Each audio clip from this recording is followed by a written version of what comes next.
Well, what's going on, everybody? This is Dylan Talks Tone on YouTube. This is our live show. Um, I hope you're all having a great day. And we're going to talk about a bunch of stuff today. We have a ton of stuff on the agenda. It's been a bit of an up and down week with this whole live production situation. Do me a favor and say hello in the comments as soon as you can in the chat. And we'll get together and do some, you know, FAQ stuff in a little bit. But we have a bunch of stuff to get to first. As you'll notice, I'm using a different microphone yet again, a different audio setup. Hopefully, it is good this week. In fact, let's just do this real fast and just make sure because a different microphone. Yep. All right. So here's the situation. I bought the Rodecaster Pro. Cost me $599.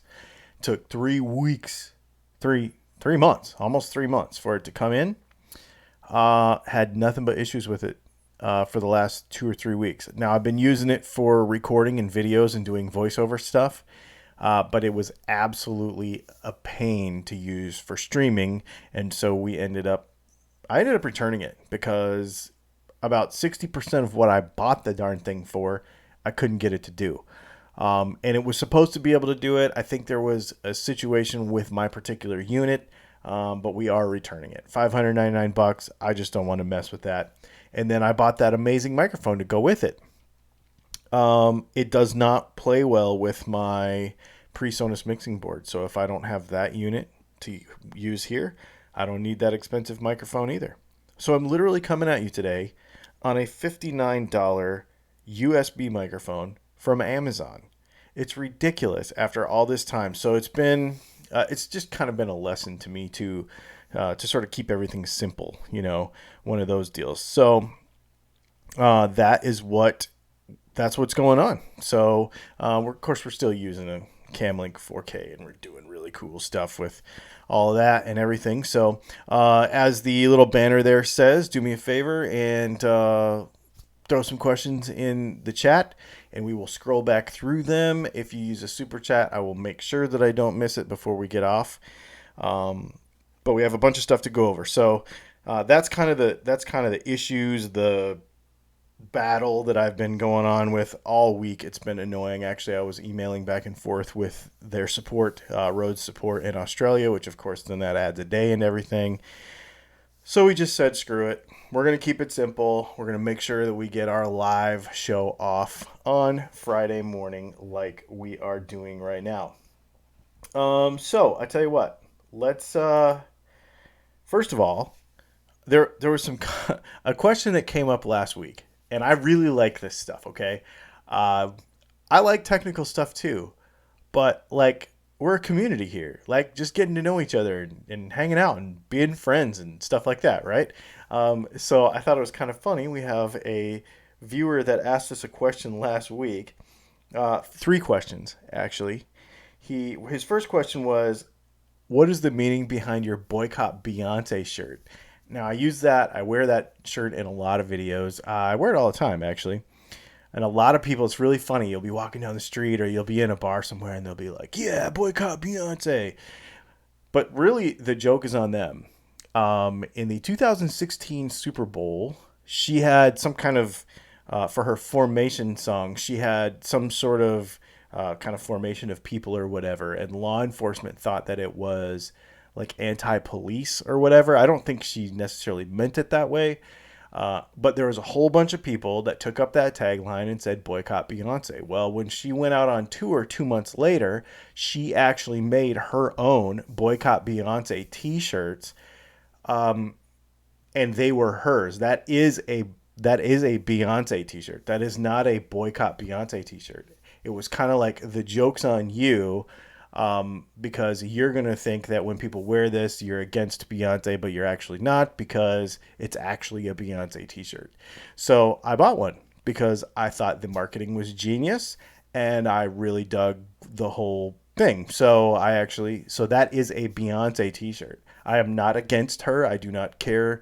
I'm not an angry person like that. So, and I really, really applaud like evil genius when it comes to marketing stuff like that, and I really really liked it. So that's the story behind the Boycott Beyonce t-shirt. And we had somebody ask about that. The other thing somebody asked about was 383 or 442. I don't know what that means. I'm going to say that, does it mean, wow, it just started raining really hard. Does that mean engines? Because I'm not a Dodge guy. I almost bought a 442 once. And kind of, we were just talking about this the other night, my wife and I almost bought one. I tried to buy it, and then the deal ended up not working. I'm a Pontiac guy, so I'm a 428 guy when it comes down to that. So if we're talking, motors, if that's what he's talking about. So if we're talking tunings, I don't care about any of those other goofy tunings. 440 it is. Don't get into all that weird stuff. It doesn't matter. There's no whatever. There's no Hitler conspiracy to take over the world with a different tuning. It's a bunch of crap. So if that's what that is. And then the last question he asked me was beef, pork, or chicken for your go-to barbecue meat. I don't eat meat. Actually, I have a 100% plant-based diet. I do not eat dairy, eggs, meat, anything. And I've been that way I haven't eaten meat since 2005, so a very long time. Just kind of a health thing. Just made me feel better. One of my doctors gave me the suggestion: get off red meat for 30 days, see how it makes you feel. If it makes you feel better, don't eat it anymore. It made me feel great, and because of my other injuries and stuff from my previous life, I really have to watch that stuff. So yeah, I don't eat any kind of animal products at all. I'm not one of those weird, just so you understand, I'm not one of those weird, like, animal lover, blah, blah, blah, like, no leather, anything kind of people. I just made a dietary decision to make myself feel better, is really all it is. So, but when it comes to barbecuing stuff, though, I actually do have a brand deal with a barbecue company. I actually have a grill. And so I do cook almost daily on my grill. I really need to do more content on that. I just need to find a place to do that content, because obviously a guitar channel is not the place. But so, but I do actually cook a lot. I love to cook. It's like one of my favorite things. And in our house, I do probably, I mean, I got to give her credit for cooking when she cooks, but I love to cook. So it's not that she doesn't. I just love to cook so much. So I would say I cook probably 85% of the time, and then Leslie cooks some as well. But I really, really love to cook. So that's like one of my favorite things. So those were some of the funny things that came up in the comments this week. I just wanted to share those with you. I wanted to also let you know, obviously, that this thing is brought to you by Dylan Talks Tone, since we don't have a sponsor this week. Go check out Dylan Talks Tone if you are new to this channel and just hanging out with us for the first time. We have 450 videos or more, 480 something videos, all about guitar tone, guitar tech. That's what we do. And then once a week, I try to get together with you like this live and just hang out and talk about a few things that are important to me in the news, as well in music news, as well as things that are important to you in the FAQ. So that's what we do here. But go check out Dylan Talks Tone. That is really how we make our living, is by selling guitar parts. So I make pickups and I make guitars, and mostly focusing on pickups right now, actually. And we make really good stuff. I'm just going to say it. DylanTalksTone.com. Check it out. So that's that. Let's talk about the first kind of thing in the news. And I haven't figured out how to do all this yet, so just give me a second. The first thing in the news I want to talk about that was kind of music related is the end of iTunes. So there is not going to be any more iTunes. If you have a podcast, it's still going to live on podcasts. You're still going to have your music. You're not going to lose all the music that you own with Apple. I say good riddance to iTunes. It was a stupid piece of software. It always crashed. It gave you tons of trouble. It was very invasive to the rest of your computer. It was really difficult to hang out with. So, just really a tough thing. I can't stand iTunes. I've never really liked it. I've just been a slave to it because I was an Apple person for 15 years. And so, I mean, I still have my MacBook Pro here, but I use an Android phone now, and I have my PC for work. So, yeah, I mean, it's just, and I don't think it's going to really affect music so much because you're still going to be streaming and downloading, or I guess you won't download it. It'll all be streaming, which to me is really cool. I love it. I've actually switched to completely streaming probably a year ago, and I don't download music anymore. I do go to the record store and buy actual vinyl, maybe once a month or once every other month. So there is that.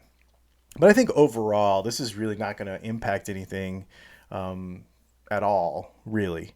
So that was an interesting thing that happened in the news this week.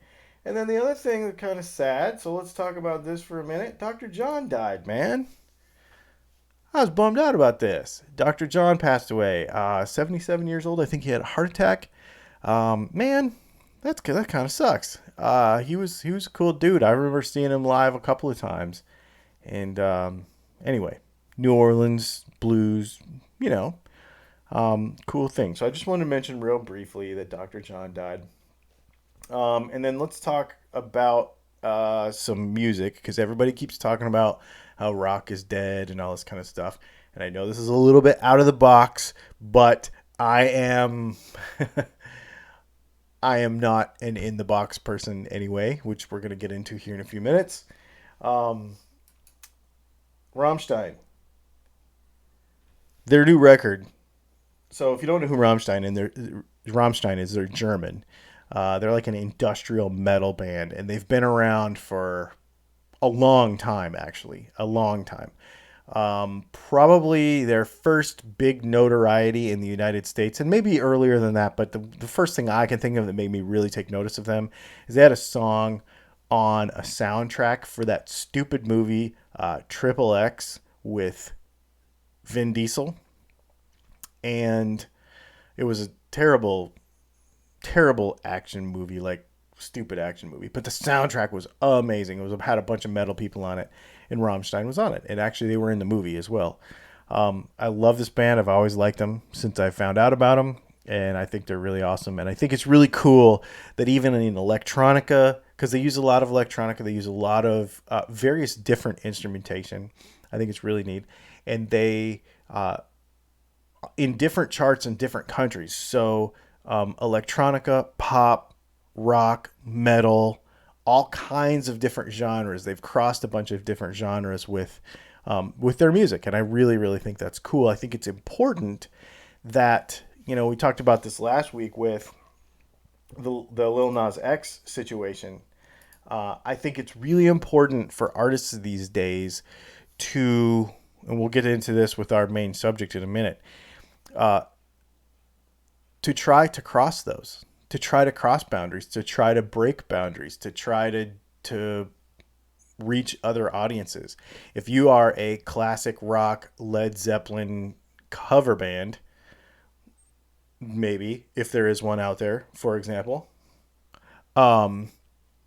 you're going to have a limited audience. You're going to have a young version of the same old audience.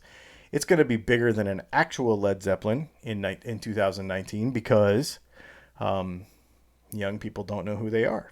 So it's going to be bigger than that. But I think it's really important for people to try to reach as wide of an audience and as young of an audience as possible. The age of the audience to me is important because if your target demographic is, 35 to 55 year olds, for instance, if it's a classic rock genre, then what happens if those people pass off into the older demographic than that? It doesn't get replaced with somebody coming up necessarily. And so it's really important if you have a band now, if you're playing music now, to think more open-mindedly about that, because you really want to make sure that you're reaching as wide of an audience as possible. I think it's really important. And that's why I bring this kind of stuff up sometimes. Okay. So let's get all the music news out of the way.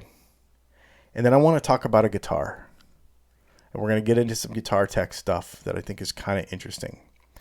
I want to talk, though, before we get off of the music news situation. I posted this story on my Facebook page. I do not agree at all, 0%, 0% with Rob Halford kicking this dude's phone at a concert. And the amount of people that got on my Facebook and endorsed this violence against somebody's personal property, I was really appalled by that. And everybody's like, that's so metal, and all this various stuff. I was really appalled by that. It actually, to me, it tells me who you are if you're that kind of person. I don't agree with it at all. I don't agree with this at all. So here's another. Let's look at this a couple different ways. First of all, kicking somebody's private property is unacceptable. I don't care who you are.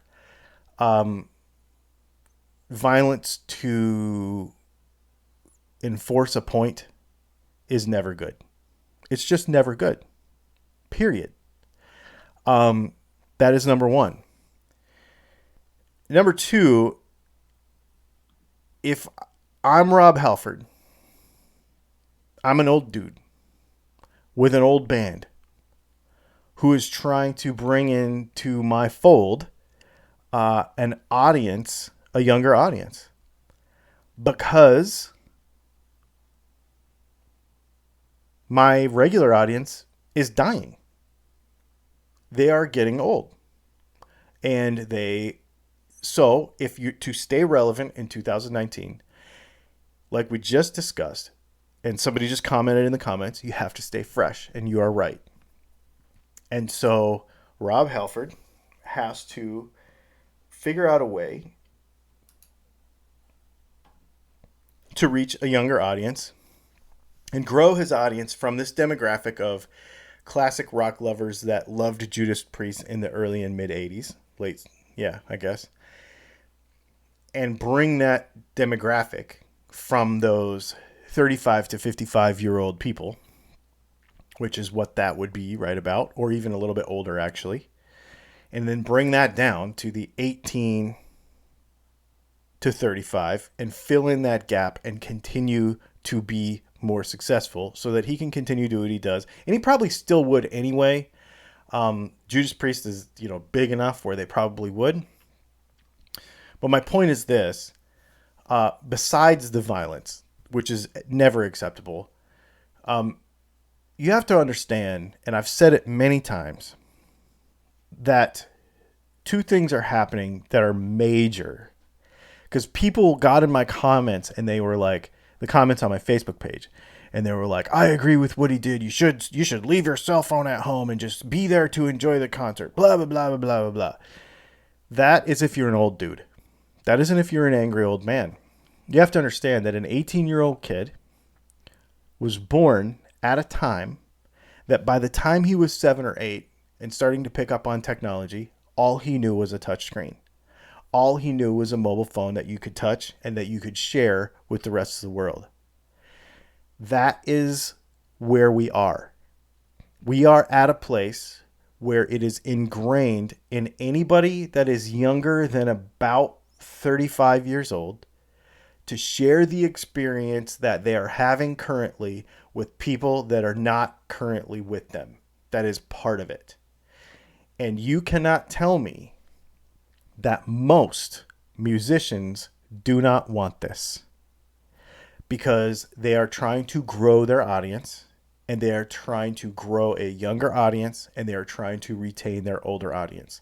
Kicking a phone out of a young person's hand is completely against what he is trying to do. It was the stupidest move ever. And if you agree with what he did, you can put it in the comments and argue all you want, but it tells me a lot about who you are. Because I'm just going to be super, super straightforward with you. Not cool. Not cool.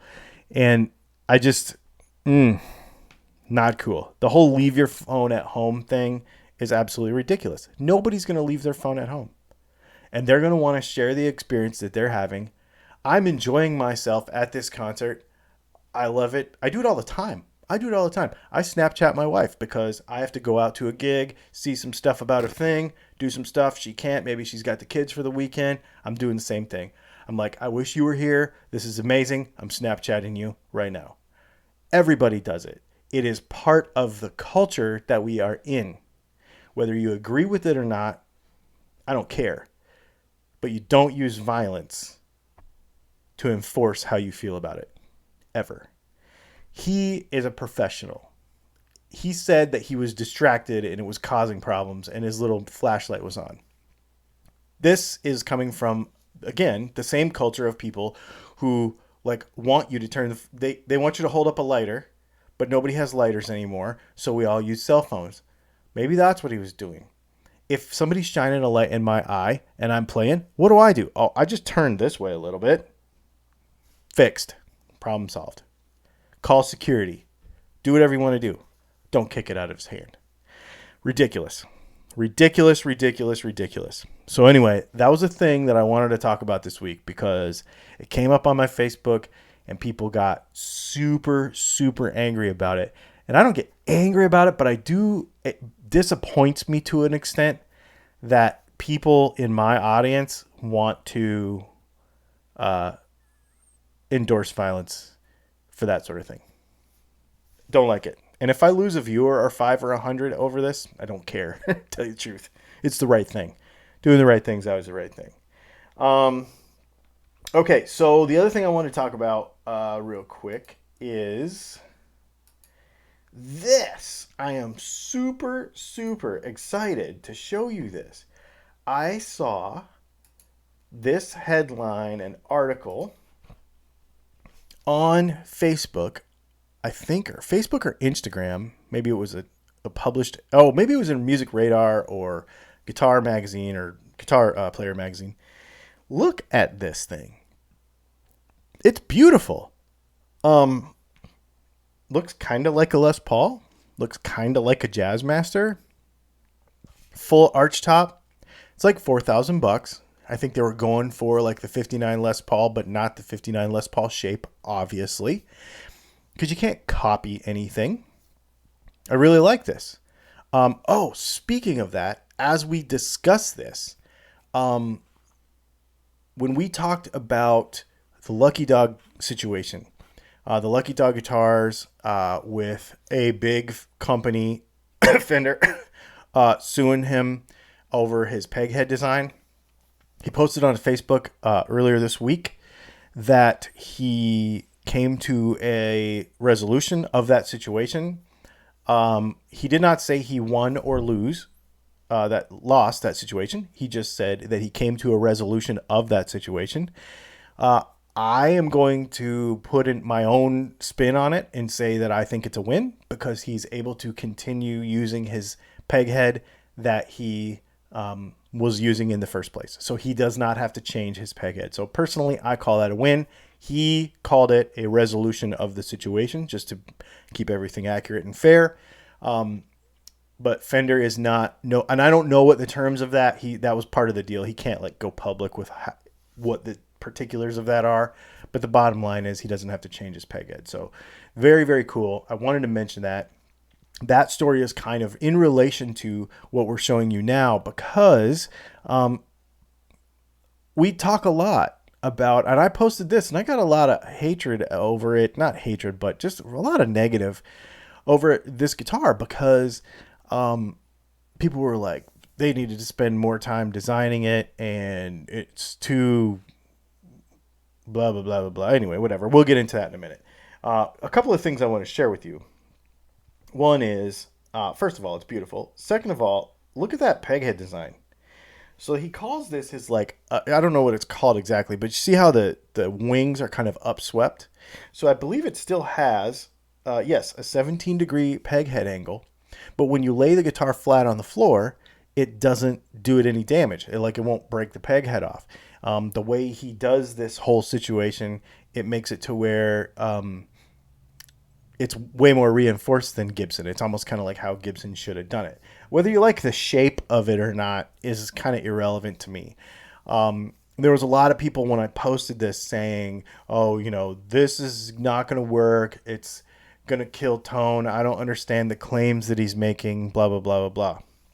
So the reason I wanted to bring this up is because as you're thinking about various changes and sort of, how do you want to say, innovations in guitar, this is where you have to be kind of more open-minded with this stuff. He does make some claims about tone and string tension and pull and sustain and all that sort of stuff. And everybody was like, that's a bunch of snake oil. I don't care about the claims that are made. That doesn't bother me. What I think is because people are always going to make sales claims. They're always going to do that. What's more important to me in this situation is that he did a thing with this guitar that is not traditional, that is outside the norm, and it still works. Because people get stuck in their head because a particular design is what they're familiar with, that any change from that design will not work as well just because it is different than what they are used to. And I think as time goes on, we're going to see more and more and more things that are basically just going to myth bust all that stuff. That goofy peghead angle-y thing works fine and sounds great. Is it the same as it used to be? Nope. But it doesn't have to be. New ideas do not have to perfectly mimic old ideas for fear of losing what the old ideas did. What I'm getting at is you can do a new thing with a new material, with a new design, with a new shape. And just because it's different doesn't make it bad. It doesn't make it worse. Just because it's not wood, like an artist Tidi's guitar, whatever that's called, is not wood. It has a completely different construction. That doesn't mean it's not going to sound as good as a guitar that is wood. It's just going to be different. And so I just really, really like this whole concept of how this thing works. So it's really cool. I really, really dig it. I dig it a lot. So that's it. That's all the big news that I had for today. So let's go back through here and throw some comments in there. I saw one already. We'll try to get to that. Some questions already. Sorry, I gotta take a drink. Like chatting about this stuff for a half hour, All right, well let's do some FAQ. Let's see. That must have been Randy Griner. Looks like he had to go. Locomotive Breath. Hey, I didn't get to install those 8 balls yet. I can't wait to put them in. Joseph Zeidner. And then Randy said I can attest to his diet. I'm going back to the... So, I'll tell you a little story there. GY Sergeant 0317 is actually a good customer of ours. He's been listening to our show that's how he found us with our other live show. Has become a good customer and actually a good friend. He lives, I think, in Indianapolis, right around there somewhere. And we actually went and met him and went to lunch with him and stuff. And I told him I ate a plant-based diet. And so he took us to this place for lunch. And man, it was great. And so that's what he's talking about. It was really fun. The new pick guard you made for me is incredible. The pickups are amazing. Thanks, Joseph. I appreciate that.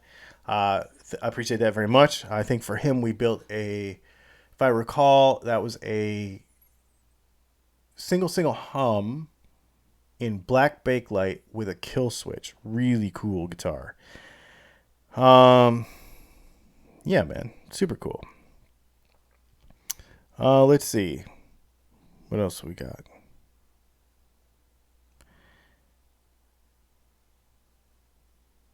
It looks like we got somebody trying to comment, but it's probably kicking them into spam because they're using links or foul language or some kind of angry stuff.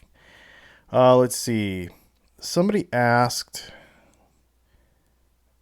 I thought I saw this somewhere. Oh, here we go. Thoughts on titanium hardware. Okay. Thoughts on titanium hardware. It depends in what context. Usually it's a saddle. Typically and I've had the most experience with two kinds of titanium hardware. One is a Tunomatic style bridge with the normal, little Tunomatic pieces, but titanium. And I've had a fair amount of experience with those, and even more experience with Telecaster titanium. It is such a hard material that because it is a saddle, it does change the guitar. If you can think of how going from regular pop metal, like a zinc style cheap saddle, to a brass saddle, switch to titanium, and it's like that much more kind of, I don't want to say brittle because it sounds kind of like a negative term. So it's not brittle, but it is sharper, and it does. I don't know that sustain changes so much, but it just gives it it's edgier, it's harder. You can tell that the surface of it is harder. Both in the Tunomatic application as well as the Telecaster application, but I think it's more noticeable with a Telecaster. I don't know why that is. I don't really have, I don't know. I don't have an explanation for that. I mean, if I could sit here and make up some kind of something about it, do tone, but I don't, I don't have, I don't really care that much. I just know that it changes it a little bit and it's fun to play with. If you have a Telecaster, especially, it's really fun to change one or two of the saddles. So like if you have a triple barrel, like a 3-barrel, regular Telecaster style bridge, swap out the low EA for titanium and try it, and then put the brass back in, and then maybe put that on the high E and the B and try it. It's fun to play around with, like mixing them. So because we've done that for a few different builds, we've actually done where we've done like mixing brass and titanium, like not using all one or the other, but actually one, one of one and one of the other. As far as a titanium nut goes, it's going to be the same. It's going to accentuate that because, when we talk about tone and materials and stuff you build with, the majority of what happens on an electric guitar happens between the nut and the saddle. So if your nut or your saddle material change, that's going to be by percentage the biggest change that you make to the guitar, outside of the pickups and electronics. But like vibrationally, the strings, the nut, and the saddle are going to make the most difference by percentage. So if you change the material, it'll make a difference. It will make a difference. Let's see. Spring holder, string tree, block, string block. If you put a titanium string block on a tremolo, that will also change it because that's where the strings are anchored. And it changes the weight of everything. Changes a lot, actually. Titanium, it's really funny about titanium. So for those of you that may not know my past life, was in power sports design. And so I kind of know a lot about titanium, actually. Titanium's not actually that light. Titanium is actually very heavy, but it's so strong that you don't need that much of it. So if you put a titanium block in a Strat, which I've hardly ever seen, they're really expensive. It's actually not light. It's actually pretty heavy. The only reason titanium is light is when, like on a bicycle, if you make a bicycle frame out of titanium, the tube walls can be thinner. The structure can be different. When you use titanium bolts in a car, you can weight relieve them a lot because they're a lot stronger. But But if you took a big block of titanium, it's actually not that heavy, not that light. So putting it in a Strat as a tuning block, it's not going to like lighten it up and make it faster, you know. But the hardness of the material in a string contact situation is very interesting, and I would definitely try that. Um, yeah, I've had Floyd Rose stuff. I actually have a brass Floyd Rose block out there, but I don't have a Floyd Rose guitar to put it in right now. Um, let's see. He says, Inventor says that he has titanium nut, first and second string in titanium. I do to have balanced length of notes. So this can happen. Yeah. So on a telly, especially, um, that's why I say mess with it, because you can change it. String where the string contacts the guitar, physically contacts it, will make a difference for sure. Um, Probably not as much like if you have a stop bar tailpiece, like a Tune-o-matic, like a Les Paul, and you put a titanium stop bar on it, that's not going to make near the difference that the saddles would. In between the nut and the saddles, including them, is the most difference. So, you could change other stuff and it would be cool, but tonally, a lot of people will say, well, it's got to be heavier because mass and transfer of and blah, blah, blah. I mean, you look at, what's that guy's name? He makes the really ultralight hardware, super nice. Really nice dude. Met him at NAMM a bunch of times. I can't think of his name is off the top of my head. But anyways, he makes light hardware on purpose. And all these boutique builders love this. Schroeder guitar hardware. He's out of California. And he makes all this ultralight hardware because it makes the guitar lighter. And it's unbelievable. I was just talking yesterday after my little Facebook Live to Phil from... boy, why can't I think of anything? I was just talking to Phil from Little Walter Tube Amps. So Vince Gill, Robin Ford, all that sort of stuff. He wanted to invite me up to his house and like test some amps and do some stuff and make a video and stuff. So we're going to do that. He's in North Carolina.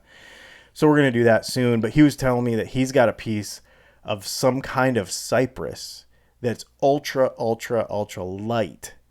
And the guitar lacks for no tone at all. He said it's amazing. Weight does not have anything to do with it. The fact that you can keep and this is why I get kind of off on this whole, this whole thing about energy transfer. Like, keep it between the nut and the saddles. Don't let it go anywhere. Keep it between there for as long as possible. That's what sustain is. If you allow it to escape, and if you allow it to get killed by opposing forces, i.e. vibrations, then your sustain won't be as long. If you can keep it within the tonal area, it'll ring longer and play longer, and you'll have better sustain. But the setup and the nut and bridge material and how wherever the string contacts within there, that's going to be the biggest key. So the health of your frets, the technique of your actual finger, how it frets, the nut, and the saddle. That's going to do the most. So. And we have one viewer saying that he has strings that last longer with titanium. I guess I could see that, but if you break a lot of strings, you have a setup issue. In general, that's typically, or if your sweat eats them and then they break, or if you play on a beach and they rust and they break, but in most situations, any kind of string breakage stuff is actually a setup issue. So, well, thanks for hanging out, everybody. I really appreciate it. We are on to 40 minutes, so I didn't want to keep you all too long today. But thanks for hanging out this Friday. Um, if you have any questions, continue the conversation in the comments to this video after this live stream is over. And we will have a new video coming out on Guitar Tech Tuesday. We've moved everything from Monday to Tuesday because we're going to do Guitar Tech Tuesday. And I think, well, I don't want to say what the video is going to be about for Monday or for Tuesday. We'll let you know Monday what the video is going to be about for Tuesday. So make sure you stay tuned. Make sure you subscribe. Make sure you do all this stuff. Thanks for hanging out. And we will talk to you next time.